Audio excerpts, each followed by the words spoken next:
Hi, everyone. Welcome to Metaphysical Mining. For this show, I'm talking with Mr. Paul Eno, one of the first paranormal investigators of the early 1970s.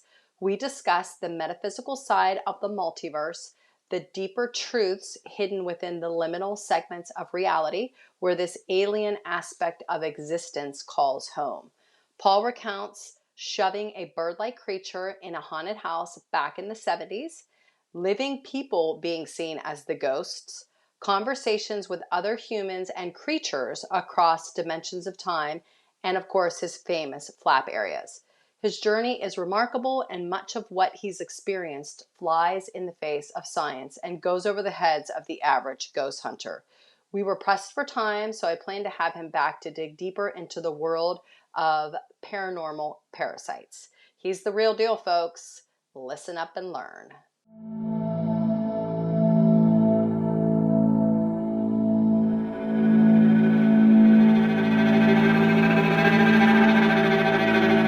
We are recording episode 6. This is the Metaphysical Mining channel. My name is Michelle DeVries, and my guest has been a paranormal investigator and researcher for over 50 years. He's an author and he's co-host a popular radio show with his son, Ben. It's based out of Woonsocket, Rhode Island, and it's called Behind the Paranormal with Paul and Ben Eno. I've been a listener since 2017, and I'm delighted to have him on my channel. Welcome to the show, Mr. Paul Eno.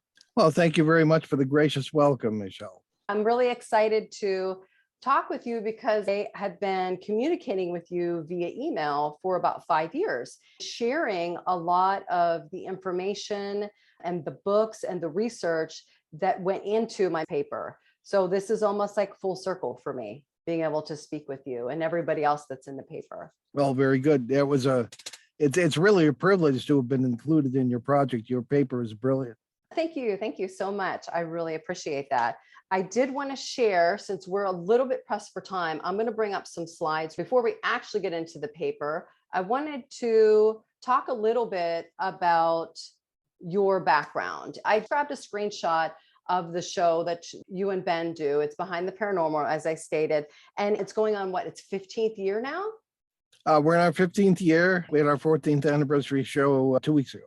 Awesome. Congratulations on that. In researching for the show, I wanted to pull up a little bit of trivia. The radio show has an estimated 3 million listeners in 20 counties. Is that correct? Actually, about 60 countries. Oh, okay. That's what CBS told us anyway. Fantastic. And all of your shows are archived. And it goes back to it started 2008. And that's what's so wonderful about your show is not only can you watch it live on Sunday mornings, Eastern time, but you can access all of the shows back to 2008 through your archives. And I at behindtheparanormal.com. And a lot of them are on iTunes, YouTube, and et cetera, in one collection or other. I was trying to think of exactly how I found you. It may have been on YouTube, and then I jumped over to the archives, and I started on the first show and then worked my way up until I was to the present. I think I'm about a year behind right now, but I'll catch up pretty quickly. But I wanted to show everybody, this is the show. You can go to behindtheparanormal.com, and then the New England Ghosts. Is that where your books and everything are? Well, everything is on Behind the Paranormal, but there are case studies and things on New England Ghosts, which is in tragic need of reconstruction, and that's being worked on. So the main website that everybody should go to is Behind the Paranormal to get access. So. Okay, because I'm going to be reading from a couple of Paul's books. I wanted to make sure that everybody knew in advance, in case if we ran out of time, where to go to get copies of it. The books are basically sold anywhere where you can buy books. Well, two of the primary ones, the most recent one from 2019, Dancing Past the Graveyard, and the one from 2016 that I wrote with Ben. These ones here. Yeah, and the Behind the Paranormal, they're available in most bookstores, I believe. All the others can be obtained through bookstores or on Amazon or wherever. Okay. And these are the 3 books that you were so gracious enough to donate for my research purposes for writing the paper. There's a story that you always tell that I wanted to put in the paper, and I had asked, what books would you recommend? And you were so kind to just send me these 3 books. So these were the books that I used when I was researching for the paper. And like you said, the most recent one is The Dancing Past the Graveyard. That's from 2019. Then Behind the Paranormal, Everything You Know Is Wrong is 2016, and Footsteps in the Attic is from 2002. Yes. Before we get into your story and the story that actually chose to be put in the paper, I'm going to go through a couple slides. It's a top level review of my paper so that for those that haven't read it can still follow along with our talk. The title of the paper is The Hidden Predator, Deconstructing the Shadow Side of Reality. And this is the thesis statement.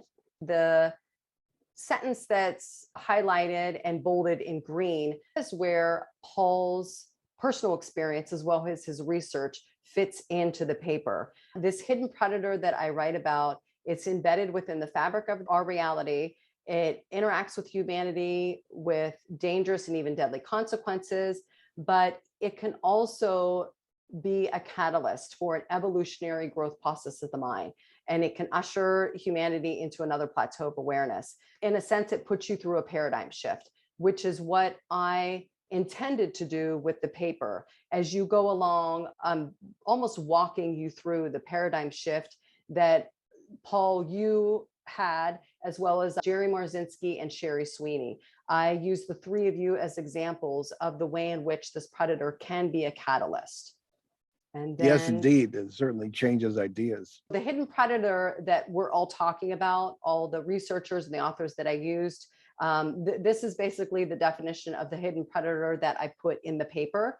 It's an independent, invisible, non-material, non-human, ancient predatory intelligence or race or force of nature that shares our planet, lives in a parallel reality, and exhibits a high degree of social and psychological agency, which Paul can attest to that.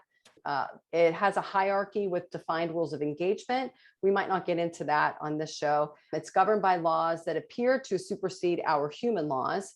And that has to do with, atmospheric science and quantum physics and basically along those lines. And I say that because the interaction with them appears to be on their terms. They can easily travel between realities. They can effortlessly take humans back and forth as they do within the missing 411 phenomenon. Do you agree with all that so far? Oh, yes. Okay, perfect. It's why you're in the paper. and then this is just a breakdown of the chapters. You have the introduction, the review of literature. Part 1 is essentially the missing 411 profile points that were curated by David Paulides. I take his case studies and I bump them up against case studies from the book Time Storms by Jenny Randles. That is more of a macro view of how this predatory archetype drills into our reality. Then part 2 of the review of literature is where I go into the micro. That's where, Paul, your information, your research, as well as your personal experience is within there. The flap areas, which we'll get to that as well. If anyone reads the paper, Paul's information is condensed between pages 61 and 62, but I do pepper some of your other quotes and research all throughout the paper as well. I don't think I have to go any deeper. This is a good lead into the catalyst, the reason why I chose your experience and your research to be in the paper is because of the Bridgeport, Connecticut case. The details of it are in Dancing Past the Graveyard. There's a little teeny bit in this other book as well, but I'm going to read from this. A lot of the quotes that I used are specifically from this section. And Paul, this is from chapter 2. This is on page 111. The chapter is titled The Breaking Point. Once I read this, I knew you had to be in the paper. I'm going to take everybody on that journey that I went through as I was doing this research. All right. It happened in a little bungalow in Bridgeport, Connecticut on the evening of Monday, November 25th, 1974. in what was destined to be the world's most haunted house, and in the middle of what would become as known as the best documented and most witnessed poltergeist case in history. My paranormal belief system was jarred to its core. It only took a minute. I was in the house with Gerald and Laura Gooden, their adopted 10-year-old daughter, Marcia, John Sopko of the Bridgeport Post, and a neighbor. 4 parasites attacked, and in complete shock, I had a physical shoving match with one as I tried to protect Marcia. This thing that was supposed to be a demon, a disembodied spirit, was very much embodied. I could barely see it, but it was made of some kind of matter. I even felt a skeletal structure, almost bird-like, as it pushed back at me, trying to get to the little girl. In late 1974, I was still a student at Wadhams Hall Seminary, and I was still assisting Father Lawrence Wheeler with exorcism cases to free people from demons. But this one incident in Bridgeport shattered what was left of any belief I still had in that classic paranormal paradigm. Not only was the strict theological interpretation of possession and exorcism off by miles, I was convinced, but the whole notion of spirits must be wrong too. And that meant that everything I thought I knew about the paranormal was in question. In case after case between then and late 1978, I was at a loss about just how to interpret what I was seeing, hearing, and feeling. In this period, I truly realized that nothing in the paranormal is what it appears to be. In fact, I wasn't sure if the world around us was what it appeared to be either. That's pretty powerful. You recorded your paradigm shift, your catalyst, and it seems like from that point forward, it sets you on a completely different path, right? Yes. Well, the caveat here is that I was studying to be a priest, and there were certain parameters within which you're supposed to believe this stuff. I kept waiting and waiting, but they didn't train you in this stuff. One would think the priests would be trained to deal with the paranormal. Father, well, I call him Wheeler in the book, was a different name, but it was Father Lawrence. He was among the few who are trained, among the chosen exorcists, that each diocese has generally one. If you're a parish priest and then something starts playing frisbee with somebody's fine china, you go to the exorcist and he handles it. But everything I was seeing, the old ideas weren't good enough. I had been involved the previous year in some exorcisms in the sense of assisting Father Wheeler at the St. Lawrence State Hospital in Ogdensburg, New York, where the seminary was. And it didn't add up. And I said, are we really dealing with something here that's a servant of Satan, that's totally bodiless, that's doing this and that? And I'm a 20-year-old seminarian, like they're going to listen to me. I mean, by the end of the 70s, I was very confused. But that Bridgeport thing, and I always say, Michelle, that all we have is our belief systems. And the real moment of the breaking point, as I say in the book, is when something shatters that belief system. And in that Bridgeport house, when I tangled with that thing, it shattered my belief system. It was not a spirit. It was not a demon. The best word I can use to approximate what it was is alien, in a very broad sense of the term, totally other.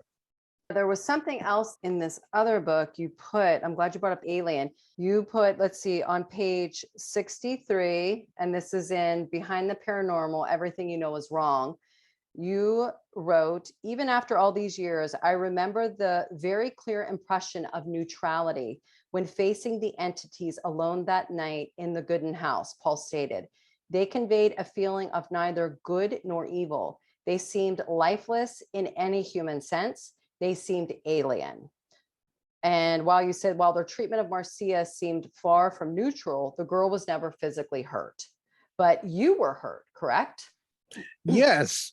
At one point on the Sunday night before this big encounter, I was in the kitchen. Ed and Lorraine Warren were there, and there was a little floor model television set, if people remember those, and it was very large. Yeah. I was standing with Marcia leaning up against the counter, and the flowers on top of there were plastic flowers, started to move. Mm-hmm. And Mr. Gooden, who was experienced with this, it's going to happen again.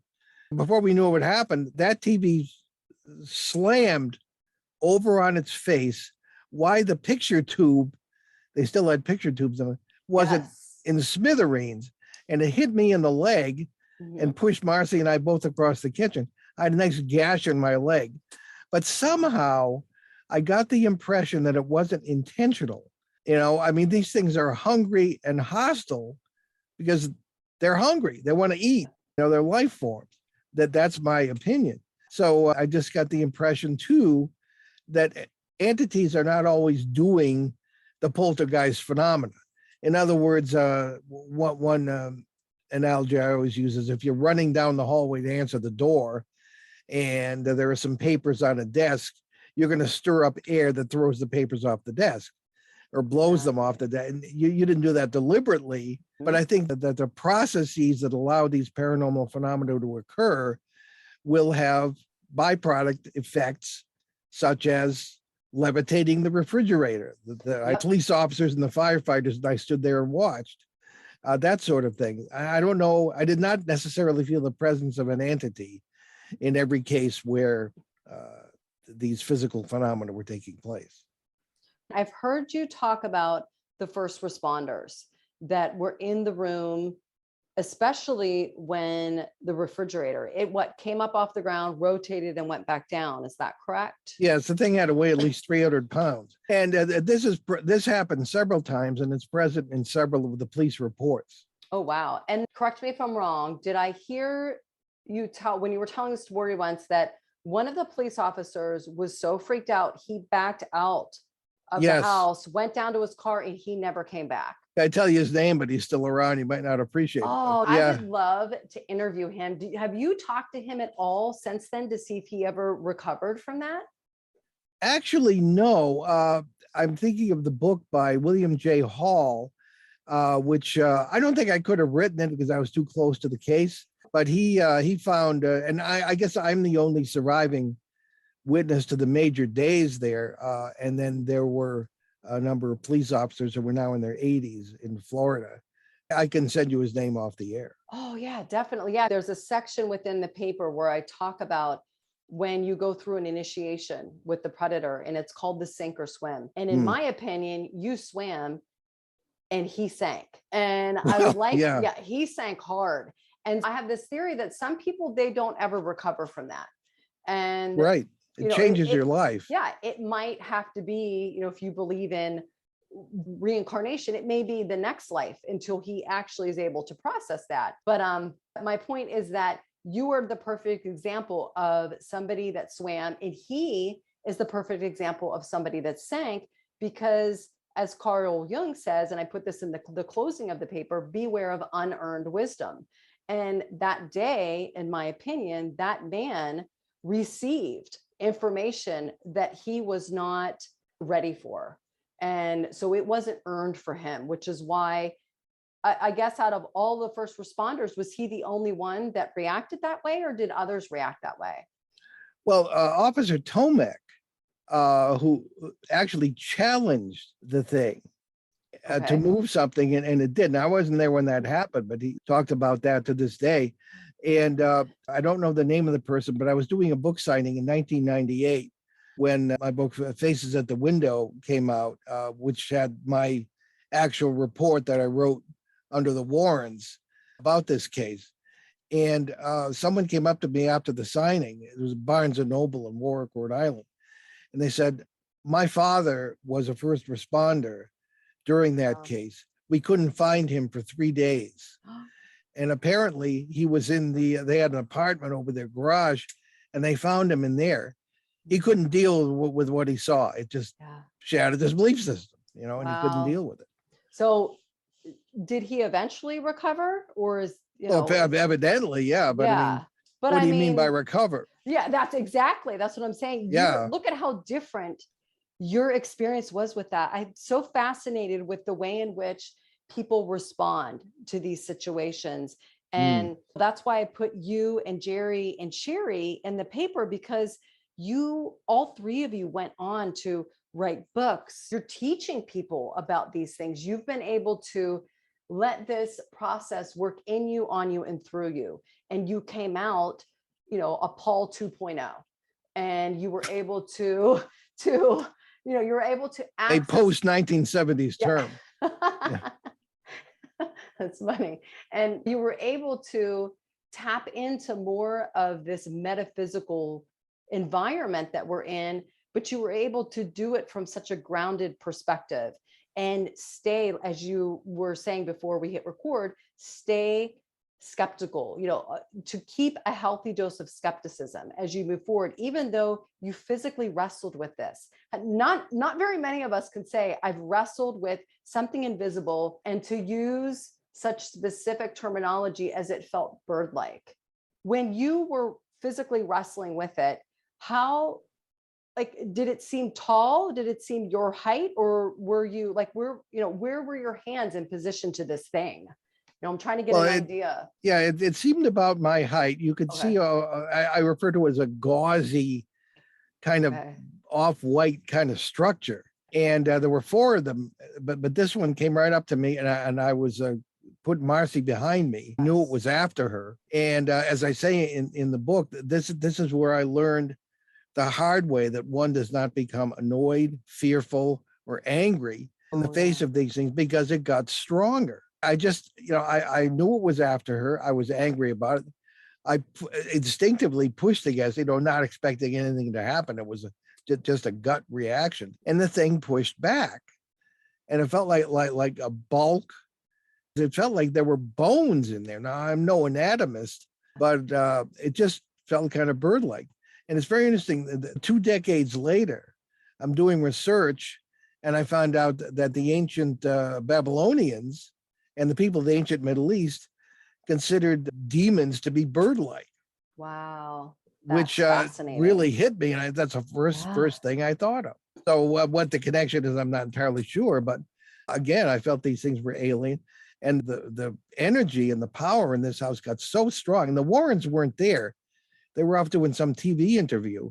And I pulled everybody out because I felt like the place was going to explode. Fortunately, the police had blocked off the street at both ends. So crowds of thousands of people that had gathered out there, because Ed Warren called in the media, weren't there. So we went out, and I had to, there were no cell phones in these days. I had to go next door to use the landline to call the Warrens to ask them to get back. And it took them an hour to get back into the city because of the traffic. So this is just a regular neighborhood, a regular middle-class neighborhood, and the house working was class small. neighborhood. Yeah, regular neighborhood. Tiny. Yeah. Tiny house. Remember, people see it today as, how could all this stuff happen? Yeah. Well, my question is, first of all, I was there and the critics were not. And the real question is, how could they accuse the little girl, which the police eventually did, just to end the thing, of doing this at a place where, trained first responders, journalists, people of this kind, trained observers were there. And how could you possibly fake any of it? Turn over, lift refrigerators and flip over gigantic chairs. I'm really glad that they were there to witness that, and I'm glad that there was almost like a full spectrum of the way in which they reacted to it, because some of them were still just trying to do their job, correct? They were watching this weird stuff that they probably couldn't even place, but they pushed it aside. I have to do my job. I have to figure out what's going on. And then the one guy leaves, never comes back. The other guy goes to his apartment above his garage and doesn't come out for 3 days. There's this full spectrum of the way in which the human behavior reacts to this. And that's why I wrote that the avatars of this archetype, one of them is the sink or swim, because it's an initiation. It to me, it feels like an earth initiation, using this hidden predator as the catalyst.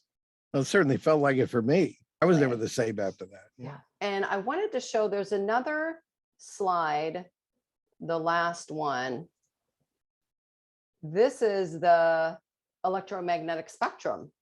This is what we're talking about, where these entities, if we want to call them that, they're living outside of our visible spectrum. Like you had said, they were kind of gauzy, or did they look like when you see almost like a mirage of heat that comes off the pavement? Was it like that at all?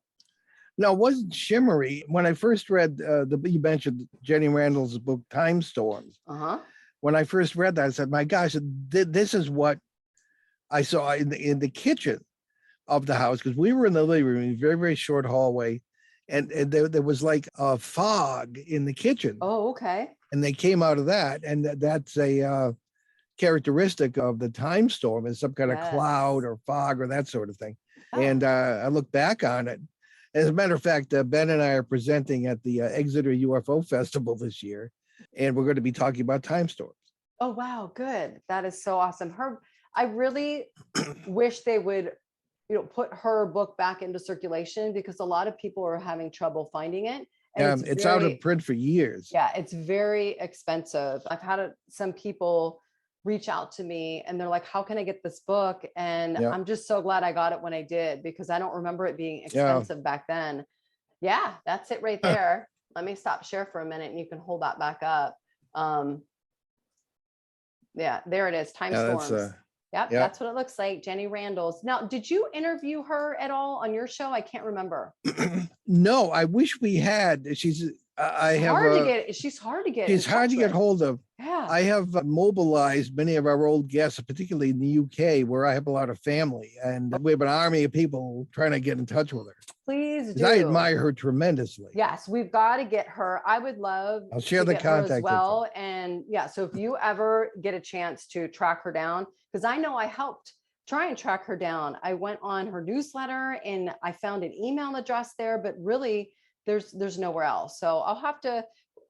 Anyways, we'll talk about that later. But yeah, in progress. Yeah. And I have some that we can get to later when we talk about your flap areas. I printed out some of the environmental conditions that you see with time storms, as well as physical symptoms. And we'll go over that whenever we talk about your flap areas. But I want to bring up that spectrum again, because I want to share. There's one more thing I was going to read, and it goes along with this, and it goes along with what you were just talking about. I think it's a good summary of your belief system and everything that you've experienced. It comes from Behind the Paranormal, Everything You Know Is Wrong. And it's on page 30. All right. On page 30, Paul writes, science isn't good enough because scientific materialism is the most dubious assumption of all. Science can tell you what something is made of or what it looks like, but science can't tell you what something is. That might finally be changing, however. The wild findings of quantum physics are casting doubt on everything we accept. We feel that answers to age-old questions about the paranormal are hinted at in that fringe area of study, especially in the multiple worlds interpretation, MWI, mentioned earlier. That's why the motto of our show is Everything You Know Is Wrong. And that's why we insist explaining the paranormal isn't the problem. It's handling the explanations. Explain the paranormal and you explain the multiverse, all of reality, all the whys of human existence in our ultimate destiny. But to do that, you not only have to let yourself see the big picture, you have to see the whole picture. And I thought that was really powerful. Just that one paragraph, it sums up, what we're looking at here, which this physicist talks about how our eyes can only perceive this one little strip here. That's our visual spectrum. And then look at all of these other areas where we can't even tap into. So when I look at something like this, I can see where this other intelligence is living. It's living within these other spectrums of reality. And then it's able to kind of jump back and forth through portal points. And I thought that just looking at this is a really good visual about what you were talking about.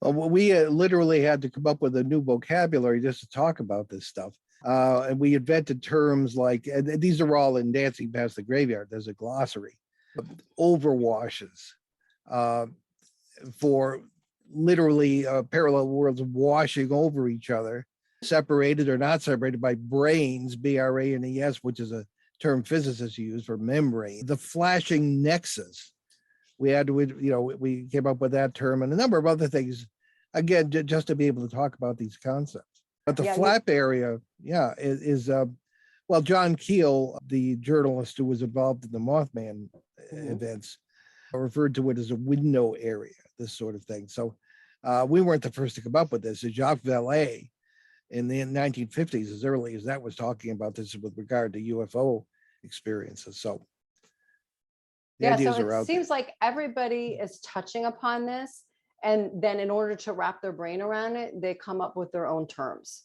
in order to do that. And so for me, with time storms, I call it atmospheric quicksand, because that's the only way I can think of how to succinctly talk about it. Is it reminds me of, back in the day before we knew what quicksand was. You're walking with somebody, next thing you know, you turn your head, look back, they're gone. You think the devil did. You come up to all these conclusions that something supernatural did it. And then we figure out, oh, well, it's quicksand. That's what I love about Jenny Randall's perspective, is she feels that it's just some type of untapped science, or science that we don't know about. It's an atmospheric phenomenon. And that's where I came up with the idea of an atmospheric quicksand. And well, the idea is that today's paranormal is tomorrow's science. Exactly. So exactly. Yep. And she hints to that. I put several quotes in the paper on how she really does feel that this is an Earth phenomenon. And I really appreciated that about her. And that's one of the reasons why I enjoyed the book so much. So we're talking about time storms. We were talking about the missing 411. He calls them clusters. David Paulides, I'm talking about in the missing 411 book series. He has the maps, and then he identified the cluster zones, and most of them are in national parks, national forests, but there are some within city centers. His cluster zones are very similar to your flap areas. And explain to everybody what you mean by, what is a flap area? Well, a flap area, and as we call it, is a geographical region with an extremely large number of paranormal phenomena going on, of types that are not generally associated with each other traditionally. UFOs, Bigfoot, ghost phenomena, and other things that don't even really have names yet. And we're investigating 6 of those right now.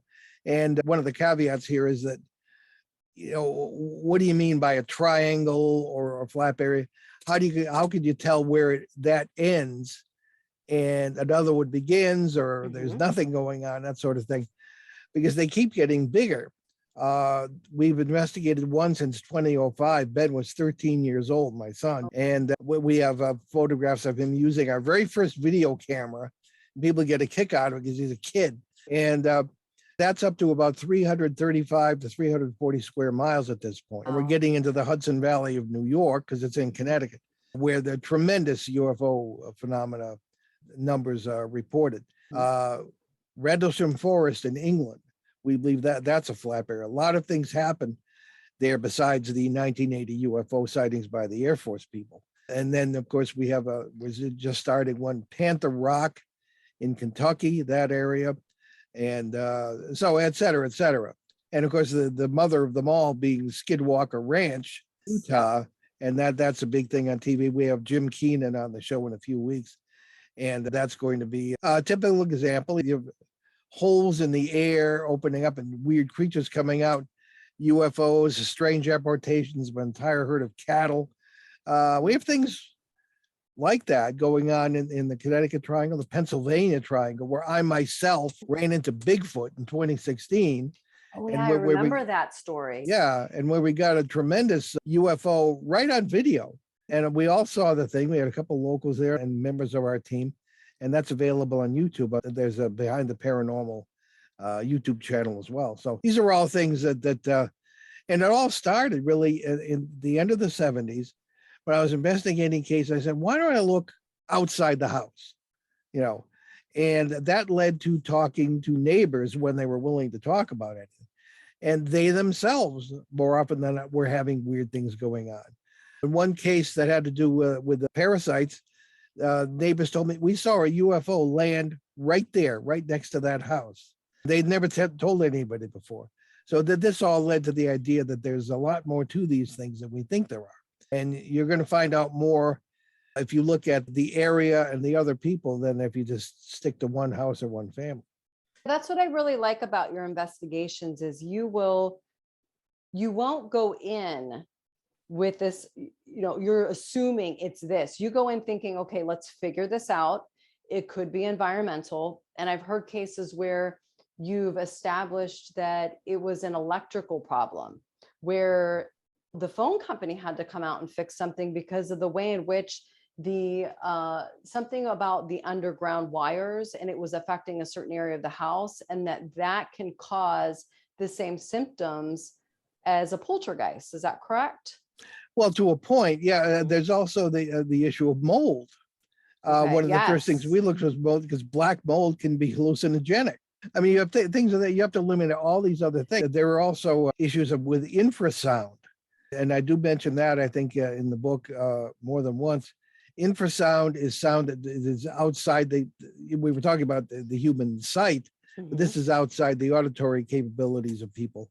Sometimes animals can hear it. But if you have what's called a standing wave in a building, that literally will get stuck there, you can't hear it, but it can literally cause you to see things, and it can cause your Ben can explain, because he's a sound expert, your eyeballs to vibrate at a certain megahertz, and you see things.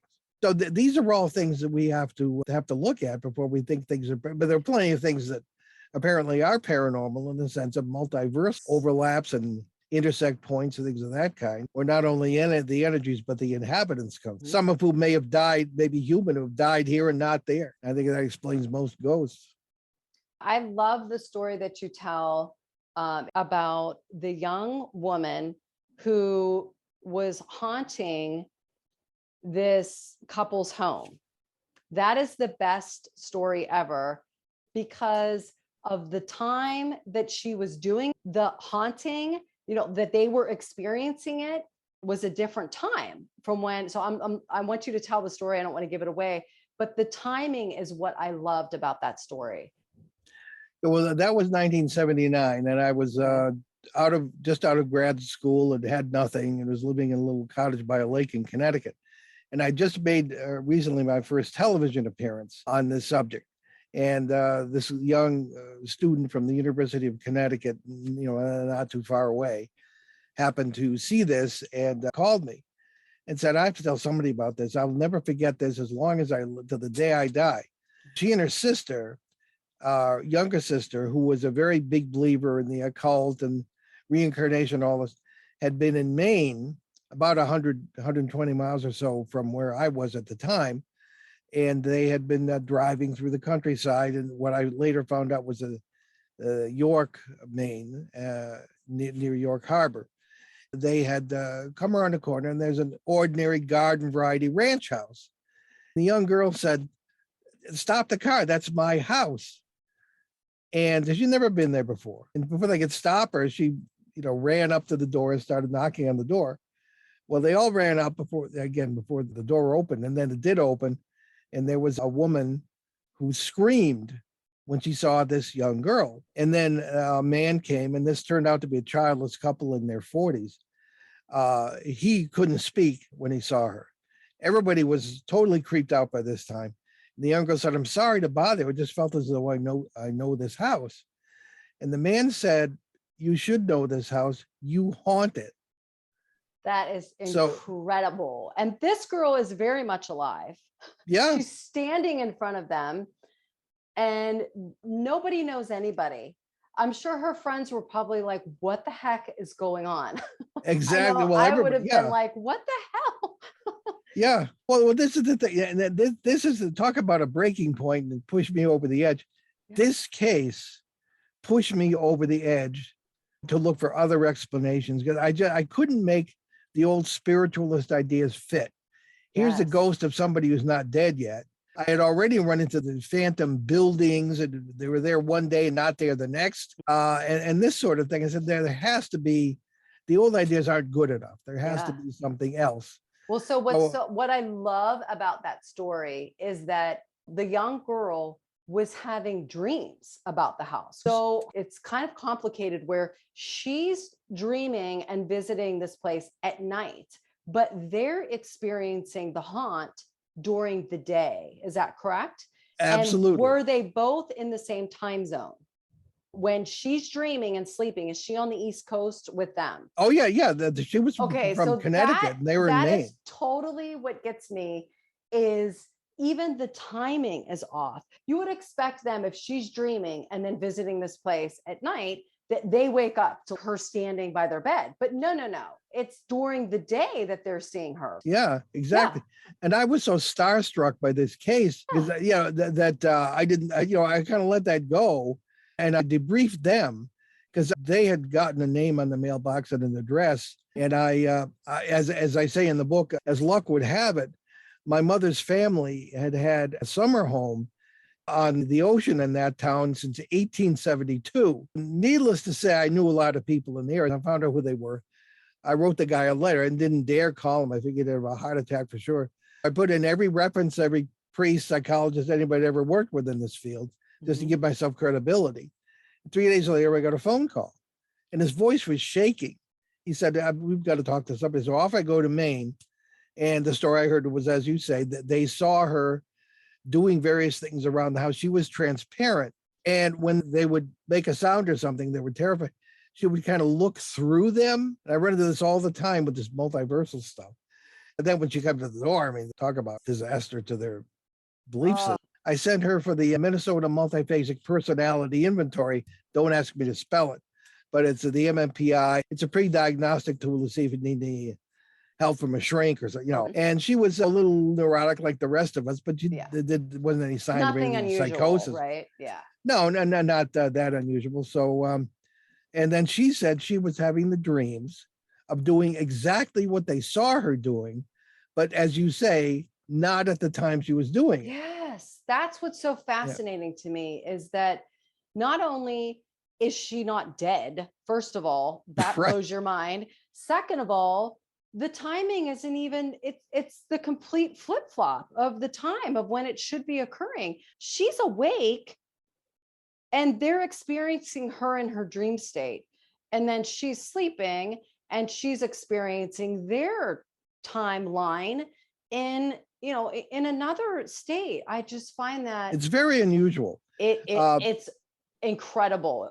It's remarkable. I was friendly with Scott Rogo, who, as a matter of fact, he was a well-known paranormal author in the 1970s and 80s. He wrote a book on poltergeist, and they did a lot of experiments with Keith Harari, now Dr. Keith Harari, doing an out-of-the-body experience experiment. And Scott actually saw him walking down his own hallway when Keith was somewhere else asleep. These things are known, but to have the time difference as there are is very unusual. What a treat that they were able to meet. I just think the universe brought them together for and then everything stopped. Experience. It never happened again. Yeah, that's what I was going to bring bring up. After they met. Yeah, I was going to bring that kind up of next. The collapse of the wave function. Collapsed the wave function. Exactly. Yeah. That's what happened. We're talking about the double slit experiment at this point, correct? Effectively, sure. Yeah. And so the double slit experiment is where matter acts as what, I'm going to really dumb this down because that's what I have to do to understand things. But it's basically, it's the wave particles act as waves until you observe them, and then they collapse down into matter. Yeah. And so both of them were experiencing the wave function of reality. And then when they met, it was boom, it stopped. Yeah, the Heisenberg uncertainty principle. Yeah. That is awesome. Just from beginning to end. And now when you were talking to the couple, were they able to come to terms with it and process it? Like, did they sink or did they swim, in your opinion? They sank pretty precipitously. The house went up hard. The house went up for sale. The house went up for sale? Is that what you said? Oh, yes. Oh, they were gone. They had gotten to the point where they were so frightened to be in their own house alone, they would go from room to room together. Yes. And obviously that's not sustainable, as we would say today. No, so it's not. So that they ended up moving away.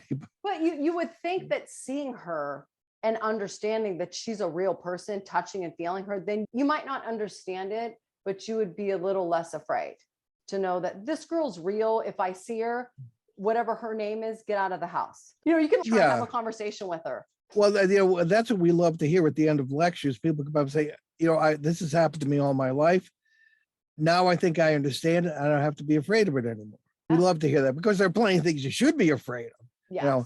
But in this case, now they really couldn't deal with it. The girl being open-minded and maybe younger, really accepted it much more well, and fully. Plus she wasn't in the scary part of it. She was just dreaming. For her, it was a dream come to life, and she was all excited to interact. And then they were the ones that were the victims of it, in a sense. Well, what confused her was that in the dreams, it was her house and she had 2 kids. That's right. That's right. And she said when they came around the corner on the couch, the first thing that struck her was, why aren't there any toys in the yard? It's where the kids, had toys out there and all this. And that was something that later on, when I started studying the physics of this as best I could, you have parallel worlds being shared by the same people, different ones. And whether it's the same space or whatever. That girl was essentially living in your reality that you knew as of then, but she was also an adult with children in another reality. But she was still within the geographical location. That's where those multiple worlds get stacked up on each other, or they could be stacked vertically, or whatever. We really don't know. We're speculating. But that's what's so fascinating is even her, I wonder how old she was. And I'm probably asking details that you didn't gather, but the version of her that had the children, I wonder what age she was in comparison, because you said she was a college student. She was 18. She was a freshman. So I wonder how old she was. If she had a couple kids, she might have been in her late 20s, early 30s at that point. Yeah. Well, the thing is, even her age is different. Yeah. It's blowing my mind. Well, the thing with the multiverse, at least the version of the theories that we have seemed to see, is it includes all possibilities, all possible outcomes are there in concrete reality somewhere or somewhen in the multiverse. And all time and space are simultaneous. All time is simultaneous. There is no past, there is no future. Now that comes out of the special theory of relativity, Albert Einstein, and the quantum physicists as well. I think what we might be looking at here is not unique, but unusual bringing together of the time, the worlds, the people. And how many other times has this happened, but they haven't reported it to me, Yeah. And exactly. I consider myself privileged to have run into this. And it really shifted me onto the course of, rather than, spiritualism, getting out of that and getting into the multiverse idea. Your life has been fascinating with the things that you've encountered. And like I said, I could only put so much in the paper, but this is why I'm excited to talk with everybody, because I also love the story about, there's a few of them, but then I want to just look at the time, make sure we have enough time. Okay, good. We have plenty of time. But when you were talking to the man that was waiting for the train, he was waiting for his wife. Oh my gosh. And you were tapping into that. That's another situation where it wasn't somebody else. It was actually you tapping into this other reality. And the timing was off again. Yeah, the erotic thing there is that, and these are stories that are in Dancing Past the Graveyard, a book that I hated writing. I couldn't stand writing. Why did you hate it? Because these are all things I had never talked about before. Because I always advise people, don't do the medium thing. It's dangerous. And here it looks like I'm doing the medium. Oh, geez. And now you're doing, yes. Yeah. Yeah. So I'd be looking like a hypocrite. These things were contacting, you weren't, at that point, I should say when you first encountered it, it spontaneously happened, correct? And then you went back. Yeah, well, I kind of invited it. And the hilarious thing about it, this happened in the middle of a psych ward in the state hospital. Yes. All right. As a seminary student, part of the pastoral training was to deal with the Catholic patients at the St. Lawrence State Hospital. Now, I was actually working with Father Lawrence on some of these exorcism cases. Mm-hmm. Excuse me, the allergies are terrible in New England. Oh, they are down here too. Yeah. And so there was a ward in one of the older buildings, or all older building, that was considered weird. Staff didn't like to be there at night. patients that get all rowdy, this sort of thing. And it was kind of unofficially known as the haunted ward. At least that's what I was told. So I said, okay, I'm going to check this out. And I went in, and there was a woman who was one of the patients. And she said she was a psychic medium, because I got talking to her. You know, we got on this subject. And I said, you know, Catholics really aren't supposed to do that. She says, oh, it's fine. You couldn't argue with it, right? So Love it. there was a little room, sort of an undeveloped chapel in this hallway. And I figured I'm going to go in there. And the nursing staff knew us. And they said, well, he's a seminarian. He's going to the chapel. So I went in there, and I was there for hours, over 3 evenings. And I said, I'm going to find out what this is, because the psychic medium woman said that there was a man, presumably a dead guy, waiting there for his wife, who was going to die too, and he's going to take her home. Standard garden variety, perfectly plausible spiritualist explanation. All right. And that's all that they would think of, most people. So I thought, I'm going to look into this. I was a terrible questioner in the seminary. I questioned everything, and I drove them nuts. You know, you know. So thank God you did. Thank God you did, because now look at you. Well, they threw me the heck out, so maybe the church and I both had a lucky escape. Yeah, exactly. So in any case, I'm in this chapel, and I just went into a meditative state. I learned to meditate from the Trappist monks of all people at Spencer, Mass. And you know, it's standard any spirituality. You know, it's like some kind of thing. So all of a sudden, I hear this voice. Hello, not hello, hello, right in my ear. What the hey? And the conversation unfolded. And this guy was apparently in a parallel where I hadn't developed these ideas yet. Well, today, I would say he was in a parallel world where it was not unusual to talk to the neighbors. He pronounced it, neighbors. His English was odd. There were strange syllabic gyrations. Some words I didn't understand, but most of it was understandable. And as it unfolded, he was across the river, the St. Lawrence River, which was a mile wide at that point, in Prescott, Ontario, Canada, waiting for his wife to arrive from Montreal on the Canadian National Railway train, right? Now, I had taken the train to Montreal 100 times from that very station. So he was waiting for his wife, and he was going to take her home. She had those two things right, but she didn't take it further. Well, she wouldn't have thought of it. You couldn't make this stuff up. I had never encountered anything like this, any literature, in any previous experience, in talking with any other researcher. And here it was this, let me pause you here. Was this before that incident with the girl and the couple? Oh, this is way before that. Okay, that way before. All right, I got 79 was the. I gotcha. I just wanted to make sure I knew where this was at on your timeline. Yeah, this was 1973. Okay. So there we are, and I was so upset. At the end of the conversation, after 3 days and hours of meditation, he would fade in and out. Sometimes he wouldn't be there, and I actually heard a diesel locomotive coming out of the same void. And I said, what? I was so upset. I went back to the seminary. I didn't go back to the hospital for a week. And I didn't go to meals. They sent somebody to see if I was okay, because we had single rooms and I didn't have a roommate. So it's just, I didn't know how to deal with it. As I say, it was a totally new experience. It was, you know, and here we are the following year, I encountered the Bridgeport case, and that was just as upsetting. But, you know, and that ushered in a technique of just meditation and letting things encounter me if they wanted to.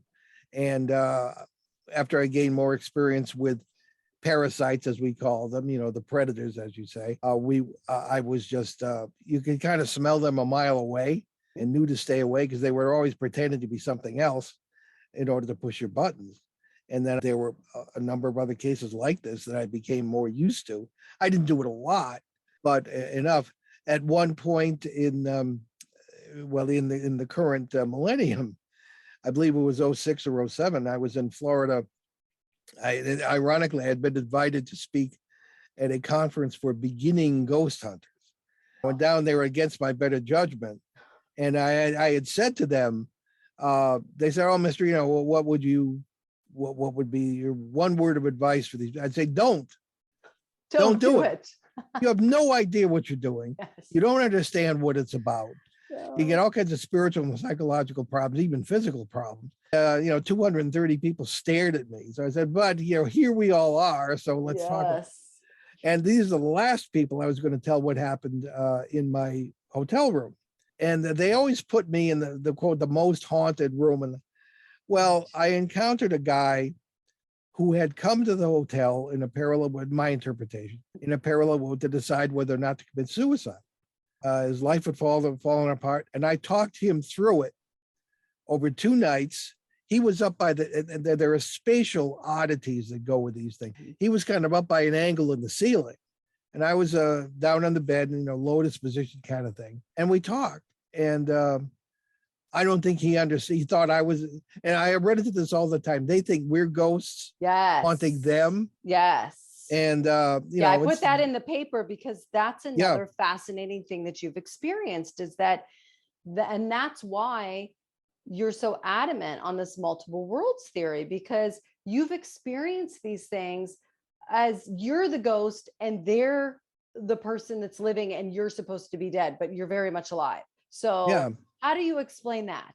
Well, I think we have the parallel world intersect points, as we call that, where, and the metaphor that's commonly used even by physicists is you have the space-time foam, as it's called. Okay. Foam, like FOAM, foam? Yes. Okay. Yeah. And you've got bubbles, as it were. Even, when you're washing the dishes or something, there's bubbles. They will intersect at certain points. Some of them will join. Others will pop. And all possibilities are there. Used to be Hollywood. Hollywood never gets it right. There was, Quantum Leap and all these shows. Yep. And I remember you got that people show. leap from one world. That's not quite how it works. That there is constant interaction. Okay. And there are many versions of you. We call them facets of you because it's all you in these various worlds.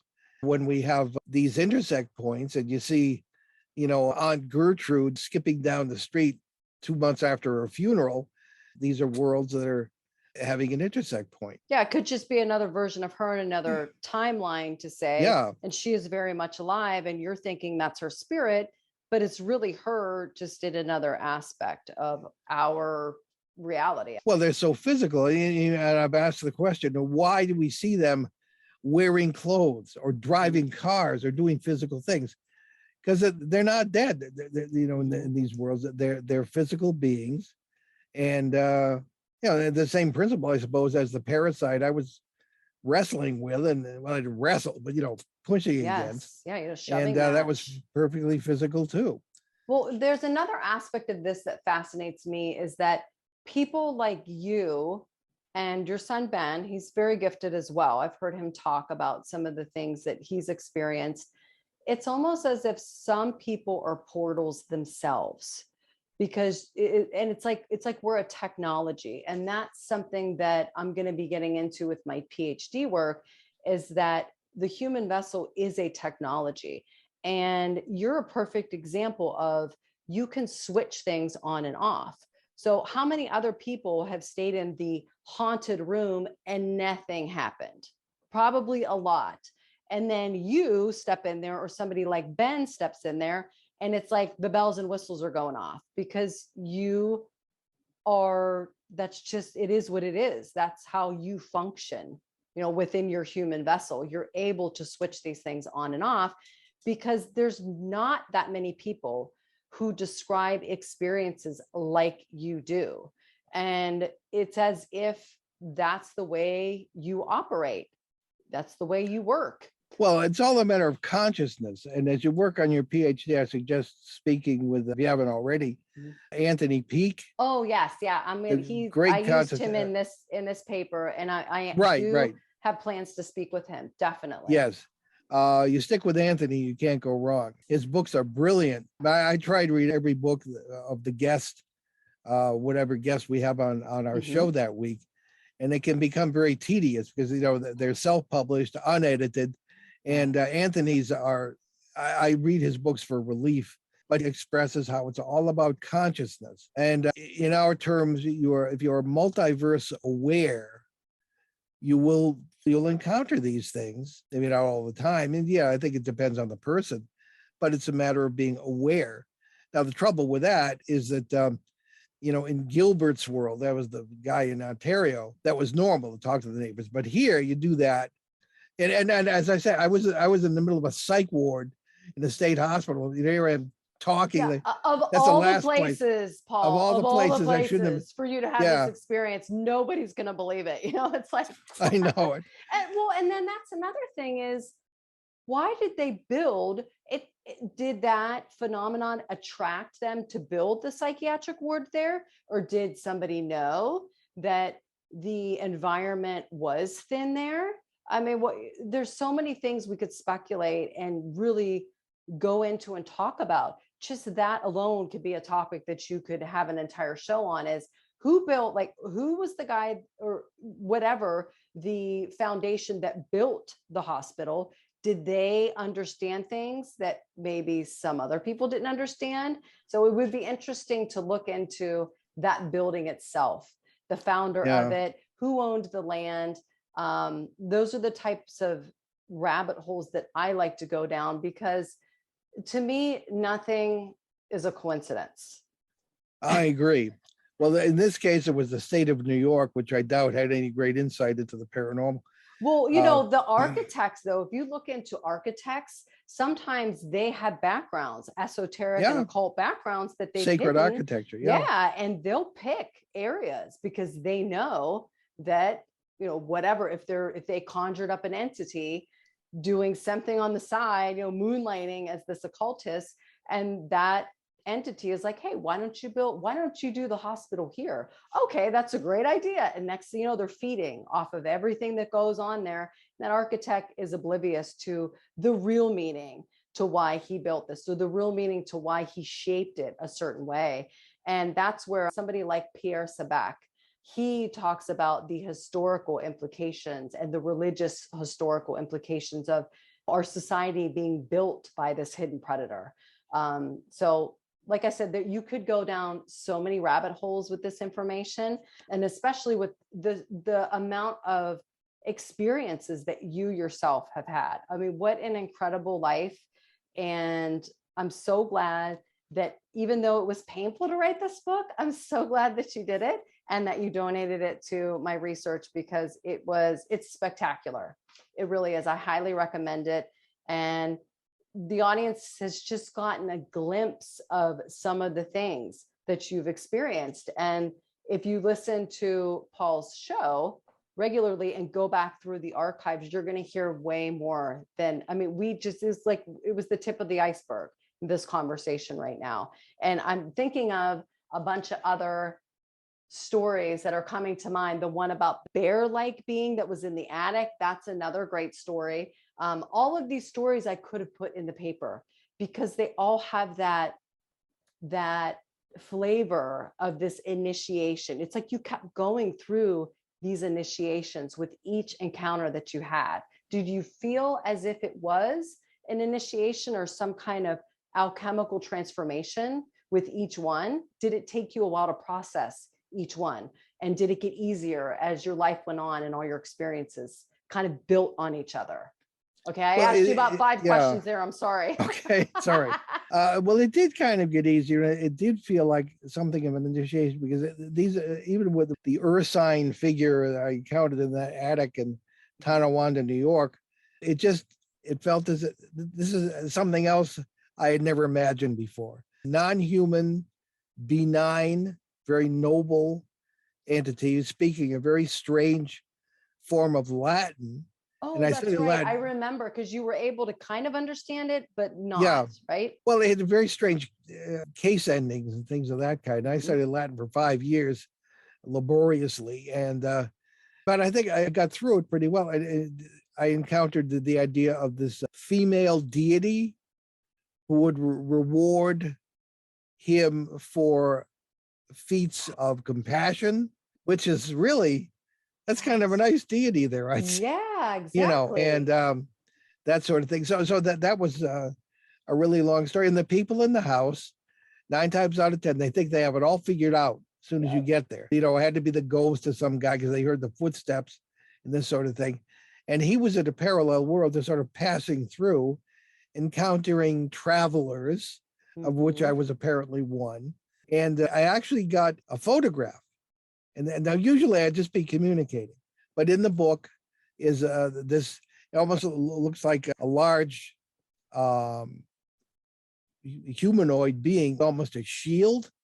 Okay. And as I say, but I had all I could do to get through the conversation, you know, and I usually don't snap pictures during these. I suppose I should, but I'm attempting to learn and to help and to get information, you know, not necessarily documenting. That I'm sure was probably a mistake.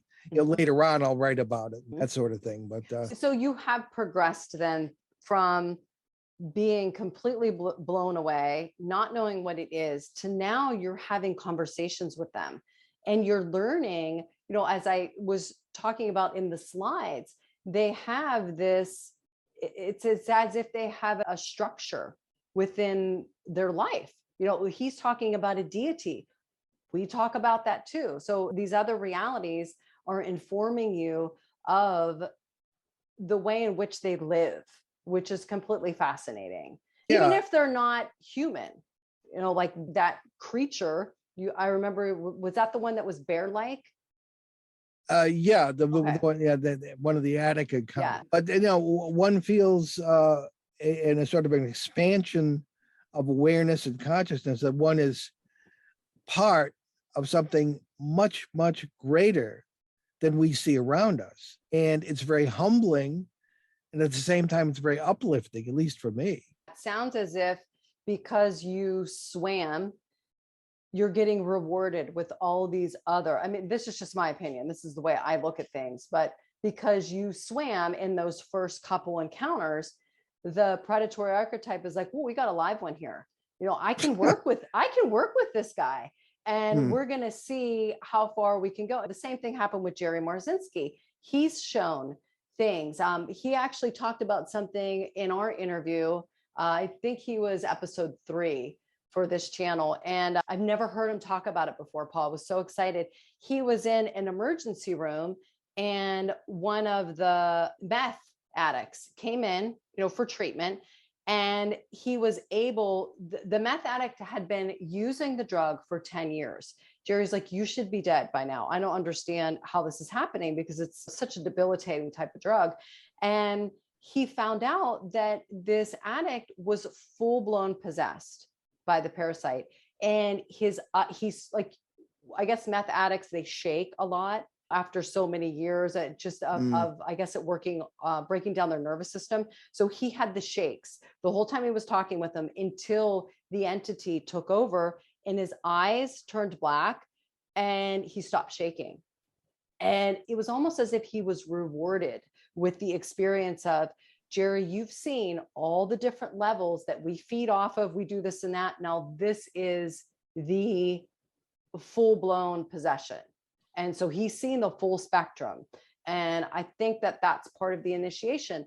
The more you go along, the more you swim, the more you get. And you're a perfect example of that. All these stories that you've told, they almost appear to be building on each other. And they're getting more intense. They're getting more, you know, you're gathering more data. Is that correct in my assessment? Yes. Yes, we have some scientists on our informal team. And we're attempting to gather more data and get more sophisticated and scientific as we go. Well, that's exciting. So we're closing in on about an hour. I just want to quickly, is it okay if we go over the time storm symptoms and environmental conditions? And that way you can speak to how they're similar. You did touch upon them just briefly about how they're similar to flap areas. For the environmental conditions of a time storm, you talked about fogs. You experienced the fog. There's storm-like masses, mists, luminous glows, orbs. You've experienced orbs, correct? I think on the cover of the one book, there's actually an orb on your book. Yeah. The one that I had on the slide. I'm prepared here. Yeah. That's it right there. See that? Yep. Yep, that's it. And so you've experienced those vapors, varying in colors, full spectrum temperature changes. Have you guys experienced that in your flap areas? Yes. And one of the things we do, we have a questionnaire online behind theparanormal.com. We always ask, how did you feel? What were the conditions? What did you see? How frightened were you? Did the temperatures change? Things of this kind. And what about electrical odors, buzzing, humming, Yep. anything like, okay. And rushing sounds, electrical popping, changes in the pressure in the air. Mm-hmm. Yeah. In the Bridgeport case, there were a lot when that fog was forming in the kitchen, there was a very strong ozone smell. Oh, wow. Okay. Things of that kind, so. And that was the way in which the entity, there were four entities came through, was through the fog and then the ozone type of. Yeah, a time storm. Yeah. Today, I would say was a time totally was a textbook time storm. Then there's the timelessness and the stillness, which she refers to as a lot of researchers call the Oz factor, where, it's almost as if time does stop. That's what a lot of people explain. Mm-hmm. Okay.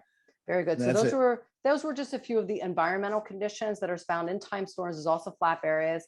And then there's the physical conditions, which can be, let's see, dizzy, dazed, feeling medicated, feeling detached and isolated. Are those things that you've experienced? Very much so. They can range all the way from mild headaches to comas. Oh, wow. Okay. Well, so, yeah. Okay. Let's see. Disoriented, the timelessness, weightlessness, tingling, that goes along with electrical type of sensations on the skin. Very important. Yeah, the tingling on the skin. Yeah. Goosebumps, which, you can experience that just talking with somebody and in hearing like a truthful type of statement that you resonate with, you'll experience goosebumps. And then what else? Oh, sunburn like rashes. That was really interesting with time storms, how people physically got burned from encounter. Have you experienced that? There can be radiation effects. Yes, exactly. I haven't, but no. Okay. Fortunately, yeah. Okay, good. And what about you don't want radiation burns? Yeah, exactly. Fainting, nausea, any of that? Nausea, yeah. Okay. Yeah, never fainted. Okay. On the I think you talked about a guy that almost fainted when the stagecoach. Where were you guys at? You were walking somewhere, and he dropped. That was Pomfret, Connecticut, and the Phantom ox cart driver. Yes, that's it. Going by, yeah, and I've experienced the nausea thing a lot. And in the Pennsylvania case on a hill, I had heart palpitations. And I had to lie down for 2 hours to get rid of that. But that was there had been Bigfoot sightings. We found a Bigfoot print, and the hill was a really strange place. In the midst of a really strange place. I wonder have you looked to see if there's ley lines or any water running underneath it? Have you looked into that? Yes, there is. We always look at the nature of the soils. Mm-hmm. We had until he passed away, we had a hydrologist who would come with us, and we would evaluate the nature of that. These are all sciences that are relevant. Why paranormal things happen the way they do. Presence of water. St. Lawrence River in the case of that hospital. And that's really big within the missing 411 cases is water. Sure. Water is one of the big things. That's why I love your research, because you guys go above and beyond the ghost hunters that you see on TV. I mean, you guys really do a thorough job in analyzing. That's why we like to think so. Yeah, I really do. You need to be commended for that. And that's why I'm going through these step by step, because some of these you've probably experienced, and these are directly from time storms. This is what people reported after they experienced a time storm. So let's see, hallucinations and severe headaches. Have you had any of those? Not headache. I don't get headaches, which I'm. Does Ben get headaches? Does your son get headaches? Yes, he does. Okay. I think he has different reactions. That's what's interesting is, see, you're saying yes to some and no to others, but then your son will say yes to some and no to the ones that, the other things that you said yes to. That really fascinates me. He will lose consciousness. He'll collapse. Did that happen at Rendlesham Forest before we even got out of the parking lot? It was the middle of the night.